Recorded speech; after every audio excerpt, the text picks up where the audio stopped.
दिनैनि जि हाबाफारि बे हाबाफारिया जाहैबाय जोङो 1993 मायथाइनि 10 मेआव जोंनि बर' रावखौ सोलोंथाइनि बिजों महरै थिसननो हानाय जादोंमोन आरो बेबायदियैनो जोङो बेखौ जोङो गोसोखां सान हिसाबै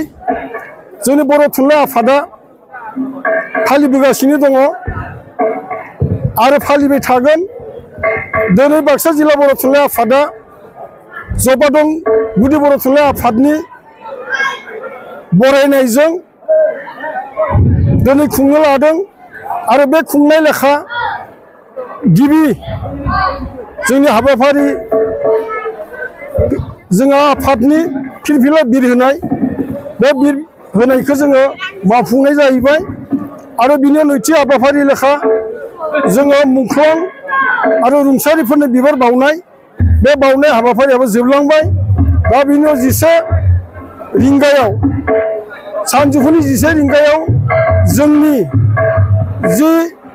दिनैनि जिथु गुमुरथि बे गुमुरथिनि सोमोन्दै गुवारै सावरायना आइजोफोरनि गेजेराव बुजायना होनो थाखाय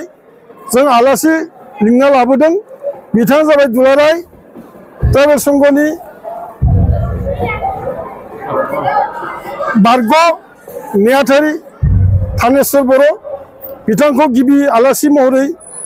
जोङो लिंना लाबोदों आरो बिथाङा बेवहाय जोंनि जि बर' बिजों थिसननाय बा बर' रावनि जि सोमावसारनाय बेफोरनि सोमोन्दै बिथांखौ बुंनांगोन होननानै जोङो बुंखानाय जाहैदों आरो बिनि अनगायैबो आथिखालनि बर' बिजोंनि जि थासारि बर' रावनि जि थासारि बेनि सोमोन्दै गुवारै बुंफुरनो थाखाय बा गुवारै जों मिथिनो लुबैनानै जोङो जोंनि बर' थुनलाइ आफादनि लेङाइ आफादगिरि सीताराम बसुमतारी बिथांखौ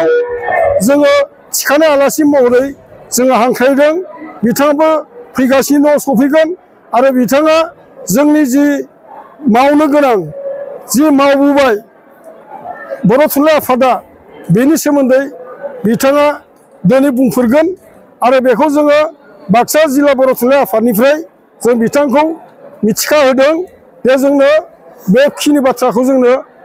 फोरमायना होनांगोन जाहाथे रायजो राजाफोरा गोरलैयैनो बुजिनो हायो। बेवहाय बर' थुनलाइ आफादा अनेक नाजाबोगासिनो दङ, नाथाय बाथ्राया जाहैबाय मा जों गाव सोंखारिनो सेल्फ क्रिटिसिज्म जों बर' हारिनि गेजेराव बिराद आंखाल। थारमाने जोङो जि लामाजों आगोल सुरबोबाय दङ जोंनि बर' बिजों जे फोथांना लाखिनायाव जिखिनि जोंहा थासारि जों सोमजियो बे थासारिखौ जोङो सुस्रांनो थाखाय नाजाया आरो बेराफारसेथिं माखासे जोंहा फरायसालिफोराव फोरोंगिरि थोजासे जों होयैनि थाखाय हयथ' गथ' गथायफोरखौ जेरैबायदि सोलोंथाइ होनांगौ बे सोलोंथाइखौ जों होनो हाया। बेनिखायनो सांग्रां जिबिला बिगोमा बिमा बिफा दिथागिरि दङ बिथांमोना हयथ' माखासेया बेबायदि इंराजि मिडियाम बा गुबुन मिडियामफोराव होनायखौ जों नुनो मोन्दों आरो बेराफारसेथिं हयथ' गासैबो मिथिजोबगौ जे आसाम सरकारा जोंनि जि बिजोंनि जि जौगानाय बे जौगानायनि सायाव बिथांमोना खर' सानाय आरो बिमा गदायनि जि नोजोर बे नोजोरखौ होबोगासिनो दङ जाहाथे जोङो जेरैबायदि सुबिदा मोननांगौ सरकारनिफ्राय बेबायदि सुबिदाखौ जोङो मोनाब्ला जोंनि जि जौगानाया जाहाथे गैया जालाङो जौगानो हाया जायो बेखौ बिथांमोना साननायखौ जोङो मोनदांना मोन्दों आरो बेबायदियैनो बिथांमोना बावैसो 14 एप्रिल 2025 मायथाइयाव जोंनि जि रायजो बेंगिरि बिथाङा ओरैबायदि मोनसे बिथोन जोंनो होदों जेरावनोखि बिटिआरआव असमिया बर' हांखोआ बर' रावा सोलिगोन आरो सोलिनो हागोन आरो बिनिफ्राय बायजोआव असमिया रावजों सोलिनांगोन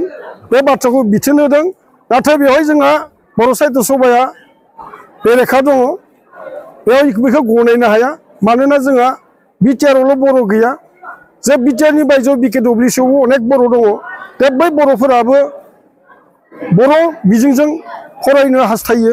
आरो बे बेलायाव बेबायदि जुदि होयोब्ला जुदि गासै मावखुलि माबाफोराव जुदि जोङो असमिया लिरनो गोनां जायोबा असमियाजों जुदि लाइजाम होनो गोनां जायोबा आर'जलाइ होनो गोनां जायोबा जों अनेक असुबिदायाव गोग्लैगोन आरो बेखौ नोजोर बोनानै हयथ' दिनैनि जि खुंनो गोनां मेल जागासिनो दङ बेवहाय बेफोर बाथ्रायाबो सावरायजागोन आरो बेवहाय बर' थुनलाइ आफादा सावरायलायनानै बे बाथ्राखौ मानिनो हाया होननानै जोङो गरन्थ'आव फैनाय जाहैदों आरो बिनि थाखायनो दिनै एसेबाबो खुद्रिनाय हयथ' मिथिना मोनगोन आरो बेनि लागैनो जोङो बे दिनैनि जि जेरावबो डिस्ट्रिक्टफोराव डिस्ट्रिक्ट नाङै बे प्राइमारियाव नङा बे डिस्ट्रिक्ट गंफ्रोमबो डिस्ट्रिक्टखौ बिसोन होनाय जाहैदों जाहाथे 18 मेखौ एसे गोख्रोङै खुंनानै जे सरकारखौ एसेबाबो मिथिहोनो हायो जे खुद्रिनायखौ बे बाथ्राखौ जोङो दिनै लानानैनो दिनै जों बे गुटपा दं गुदि बर' थुनलाइ आफादनि आवथायाव बेखौ जोङो खुंनो लानाय जादों आरो आं आसा थियो जे असम सरकारा